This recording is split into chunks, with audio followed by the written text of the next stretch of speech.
근데 오늘 멀리서 오신대요? 어디서요? 파주요. 네?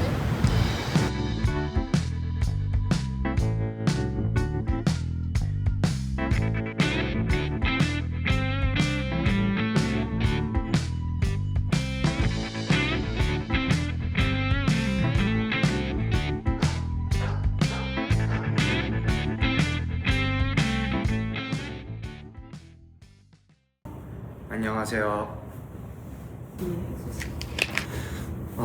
일단 저는 어렸을 때부터 외국어를 듣고 그 뜻은 몰라도 그 소리를 따라하는 걸 즐겼습니다. 뭐 그냥 웅얼웅얼 발음을 흉내내는 거죠. 어렸을 때부터 토마스와 친구들을 정말 미친 듯이 봤는데요. 그게 원래 영국 애니메이션이다 보니까 영어 더빙이 많이 나와 있어서 영어 더빙도 자주 보고 또 가끔씩은 일본어로 된 버전도 보면서 영어나 일본어에 대한 그런 기초적인 경험을 쌓았습니다. 그렇게 다른 나라의 말을 듣고 그걸 흉내낼 때마다 우리나라와는 다른 그런 새로운 세계에 있는 느낌이 들어서 그게 좀 재밌었어요. 그러다가 어느샌가부터 그냥 소리만 따라하는 게 아니라 그 뜻을 알고 그 발음을 정확히 따라하고 싶다는 그런 욕심이 생기게 됐습니다. 그래서 중학교 3학년이 딱 끝나고 그 겨울방학 때, 그러니까 조금 시간이 여유로울 때 이 핸드폰에 외국어를 배울 수 있는 앱을 다운로드 받아서 핀란드어를 공부하게 되었는데요. 그렇게 핀란드어를 공부하면서 각각의 단어들의 뜻을 외우고 그 문장 구조를 익히는 게 아주 재미있고 흥미로워서 내 진로는 그렇게 언어의 기초적인 원리를 탐구하는 것으로 정해야겠다 해서 이 언어학과 이런 언어 쪽으로 진로를 잡게 되었습니다. 제가 그때 자주 보던 애니메이션이 있었는데 거기에 핀란드 사람들이 등장을 해서 핀란드어로 말을 하더라고요.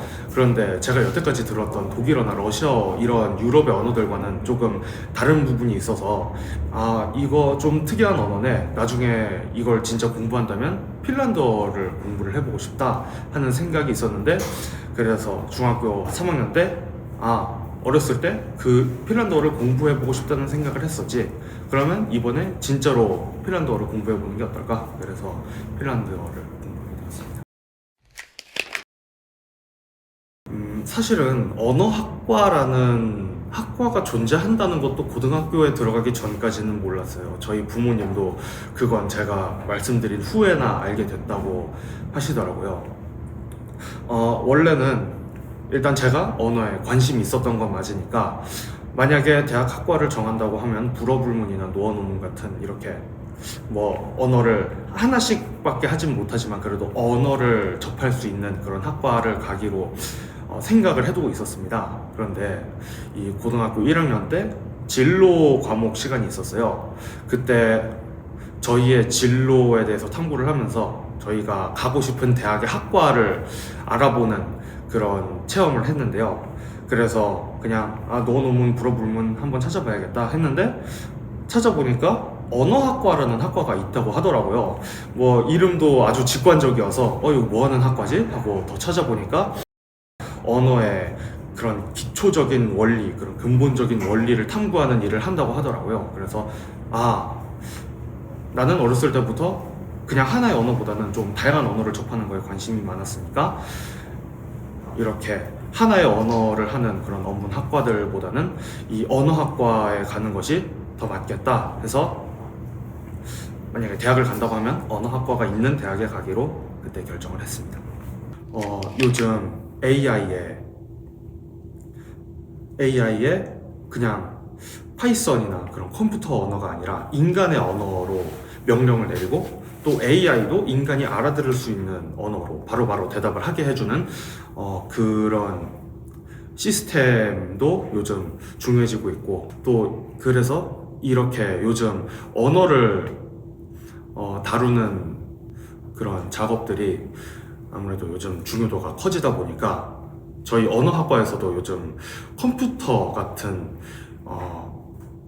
현대 산업에 발맞출 수 있는 그런 전공 과목들이 새로 생기고 있습니다. 그래서 비록 인문학 중에 인문학인 언어학이지만 요즘 트렌드에 절대 뒤떨어지지 않는 그런 현대적인 그런 인문학 분야다라는 생각이 들어서 그거에 대해서도 요즘 자부심을 얻고 있습니다. 제 고등학교 때 공부 루틴이 어땠냐면 일단 학교, 집 이게 다였어요. 그리고 그 둘 다에서 공부만 했죠. 학교에서는 한 수업이 끝나면 그 쉬는 시간이 10분 정도 됐는데 그 10분에서 5분 정도는 따로 빼서 그 전 시간에 배운 것을 다시 복습을 하고 집에 와서는 또다시 학교에서 배웠던 내용을 교과서와 부교재를 통해서 복습을 하고 또 뭐 마더텅이나 그런 학습지들을 통해서 그 배운 내용과 관련된 문제들을 풀면서 그 배운 내용을 정리했던 것 같습니다.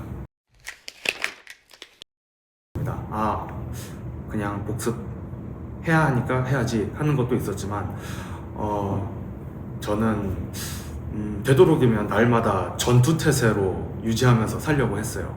이 전투태세라는 건 그러니까 매일매일이 시험 기간인 것처럼 공부를 하는 거죠.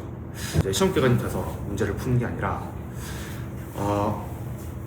그러니까 매일 그 배운 내용을 또 복습을 하고 또 여기에 더해서 또 문제까지 풀면서 시험 대비를 정말 아주 미리미리 해두겠다는 마음가짐으로 미리 공부를 했던 것 같습니다. 학교에 있는 시간을 제외하면 기본적으로 6시간은 꼭 했던 것 같아요. 요즘은 11시, 12시에 잠에 들지만 그때는 1시에 잠에 들어서 7시에 일어났거든요. 그래서 1시가 되기 전에는 나는 무조건 여기는 공부로 채운다 해서 집에 돌아오면 한 6시쯤 됐어요. 이 6시에서 새벽 1시까지 또 복습을 하고 문제를 풀면서 보내던 것 같습니다. 특히 3학년이 돼서부터는 수능이 가까워온다는 생각 때문에 특히 스트레스를 많이 받게 되더라고요. 그래서 그때는 저녁을 먹고 밖에 나와서 줄넘기를 한 500개에서 700개 정도씩 매일 했던 것 같습니다. 그렇게 줄넘기를 하면 집에 들어와서도 공부가 잘 되고 스트레스도 어느 정도 해소가 되는 느낌이 들더라고요. 그리고 금요일 저녁이나 주말에는 그래도 게임을 1시간 정도씩 하면서 스트레스를 관리했던 것 같습니다. 사실 중학교 때부터 마사지를 받았던 건 그냥 뭐 공부를 열심히 해서가 아니라 그냥 그때 제 자세가 굉장히 안 좋았었어요. 제가 몸을 막 움직이는 스타일이 아니다 보니까 몸에 근육도 없고 해서 그냥 힘을 풀면 이렇게 늘어졌거든요. 그래서 아무 생각 없이 그냥 앉아만 있다 보면 자동으로 고개도 내려가고 어깨도 이렇게 굽혀지고 그래서 그렇게 계속 있다 보니까 목도 아프고 어깨도 아프고 하더라고요. 그래서 그걸 해소하기 위해서 이 마사지를 받으러 집 근처에 있는 마사지 전문점들에 자주 다녔었습니다. 그런데 뭐 중학교 때까지는 정말 진지하게 정신을 집중할 일이 없었으니까 그래도 조금씩 뻐근하고 그런 게 크게 문제가 되지 않았는데 고등학교에 와서부터는 공부에 집중해야 하는데 어깨나 목이 아프면 정말 신경이 쓰이더라고요. 제 책상이 제 앉은 키보다 조금 낮았었어요. 그래서 공부에 집중을 하려면 고개가 이렇게 무의식적으로 이렇게 숙여졌는데 또 그렇게 되면 또 목이 더 아프니까 오히려 그런 악순환이 반복되는 게 생기더라고요. 그런데 이제 중학교 때는 그래도 공부나 그런 거에 시간을 따로 쓰질 않으니까 그래도 마사지를 받으러 다니는 거에 시간을 쓰는데 그렇게 크게 부담이 없었는데 고등학교에 들어오면서부터 모든 시간을 다 공부에 투자해야 한다는 강박이 생기다 보니까 마사지를 받으러 가는 시간조차 아깝더라고요. 제가 이렇게 어깨나 목이 아픈 것 때문에 공부에 집중을 하지 못할까봐 어머니가 걱정을 하시면서 어떻게 대처를 해야 하나 방도를 찾아보시다가 갑자기 엘보린이라는 걸 발견을 하셨더라고요. 그래서 이걸 사용하면 또 팔도 좀 덜 아프고 자세도 좀 더 고다진다더라 라고 하시길래 뭐 수험생에게 도움이 된다면 모든 걸 다 동원을 해봐야죠. 그래서 저도 한번 써보기로 하고 집에 엘보린을 한 대 들여놓게 되었습니다. 그렇게 해서 엘보린을 쓰니까 확실히 뭔가 달라지긴 하더라고요. 원래는 책상에 이렇게 앉으면 그냥 손만 올려놓고 팔은 이렇게 아래로 내리고 사용을 했는데요. 엘보린을 사용하니까 이렇게 양옆으로 팔을 올려놓을 수 있는 곳이 생겨서 이렇게 팔이 아래로 내려가지 않게 되니까 손목도 어느 정도 편해지고, 또 팔 무게가 이제 더 이상 아래로 내려가면서 어깨까지 같이 끌고 내려가지 않게 되니까 또 어깨도 많이 편해지고, 또 전체적으로 자세도 많이 곧아진 것 같아서 아주 만족스러웠습니다. 그리고 그것 덕분에 목이랑 어깨도 별로 안 아프게 돼서 이 공부에도 집중도 어느 정도 더 잘 됐던 것 같고, 또 아프다고 말을 또 자주 안 하게 되다 보니까 부모님도 어느 정도 안심을 하시게 된 것 같습니다. 교과서나 부교재 같은 걸 많이 올려놓을 수도 있고, 또 그걸 올려놓고도 엘보린이 워낙 넓어서 공간이 좀 많이 남더라고요. 그래서 급할 때, 종이가 없을 때에는 엘보린에 그런 문제 풀이나 문제 답안을 적어놓기도 하고 제 생각 같은 걸 메모해놓기도 했습니다. 어쩐지 뭔가 메모된 게 네. 많아. 집에서는 아무래도 저한테 익숙한 공간이다 보니까 또 좀 안심도 되고, 밖에서 제 고등학교 3년 동안 딱히 부모님이 막 과하게 조용하게 하시거나 그러시진 않으셨어요. 그래서 문을 닫고 있어도 마루에서 부모님이 얘기하시는 소리나 TV 돌아가는 소리가 들리기도 했는데, 오히려 뭐 어렸을 때부터 그랬으니까 또 그런 것 때문에 또 익숙한 마음이 들어서 또 안심도 되고 마음도 편해지고 공부에 집중도 잘 되는 그런 게 있더라고요. 집에만 있는 게 좀 지루할 때도 있다 보니까 주말이나 금요일일 때에는 부모님이 차로 한 20분 거리만 가면은 좀 큰 카페들이 좀 많이 있거든요. 그래서 거기에 가서 하루 종일 앉아서 거기서 공부를 했던 것 같습니다. 카페가 조금 시끄럽긴 하지만 또 아주 시끄러운 공간은 아니지 않습니까? 그래서 거기서 그런 적당한 정도의, 적당한 수준의 소음에 적응을 하면서 시험장에서 들을 수도 있는 그런 소음에 대비를 하는 것도 그런 카페에서 어느 정도 대비가 되었던 것 같습니다.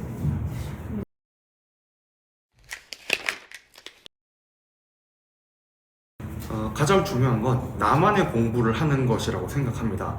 뭐 학원에 가서 어쩔 수 없이 학원에 가서 도움을 받을 수도 있고, 또 과외를 하면서 도움을 받을 수도 있긴 하지만, 그렇다고 너무 학원이나 과외에 매달리다 보면 나만의 공부는 없어지고 학원이나 과외에서 정해준 대로만 그렇게 각각의 방향으로 따라가 버리게 됩니다.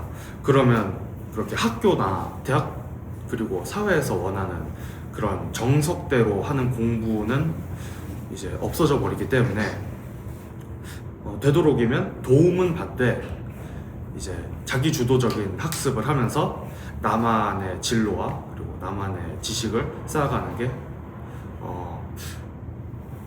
계속 바뀌는 입시에서 언제나 바뀌지 않는 가장 중요한 요소라고 생각합니다.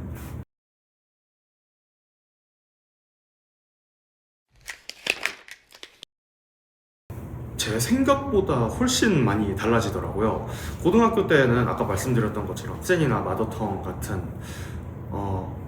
그런 문제지들을 풀면서 학교에서 배운 내용을 복습할 수 있었다면, 대학에 와서는 그런 학교에서 배운 내용을 문제를 풀면서 익힐 수 있는 그런 문제지도 전혀 없고, 그냥 학교에서 강의를 들은 내용을 토대로 학교에서 사용했던 그런 강의 자료를 훑어보면서 그런 예습 복습을 하는 게 할 수 있는 공부의 전부이기 때문에, 요즘은 고등학교 때와는 다르게 그냥 학교에서 듣는 수업과 학교에서 나눠준 그런 교재 그리고 강의 자료들을 보면서 예습 복습을 하는 것에 집중하고 있습니다. 네. 고등학교 때는 교과서랑 부교재를 책상 위에 올려놓고 그걸 직접 보면서 공부를 해야 하니까 책상 위에 기대고 좀 더 편하게 기대게 해줄 수 있는 엘보린을 많이 썼지만, 대학교에 들어와서는 교수님들이 대학교 사이트를 통해서 강의 교재나 그런 자료들을 올려주시는 경우가 많기 때문에 책상에 직접 기대지 않고 컴퓨터 스크린을 들여다보면서 공부해야 하는 시간이 늘었습니다. 그리고 대학교에 들어가니까 이제 제 취미를 다시 챙길 수 있는 시간도 생기더라고요. 제가 원래 종이 공예가 취미였는데 그래서 책상 위에 좀 넓은 종이나 가위 같은 도구들을 널브러뜨려 놓고 사용할 때가 요즘은 많습니다. 그런데 책상의 공간은 한정이 되어 있는데 노트북과 좀 넓은 종이 그리고 부피가 큰 가위 같은 도구들을 한 번에 올려놓고 사용하려다 보니까 조금 책상이 많이 좁아지는 것 같아서 좀 아쉬운 감이 없지 않아 있긴 합니다. 그러면 저희가 약간 책상 바꿔드리는 서비스 제공하고 있는데 한번 체험해 보시겠어요? 그런 거 해주신다면은 한번 해보고 싶네요.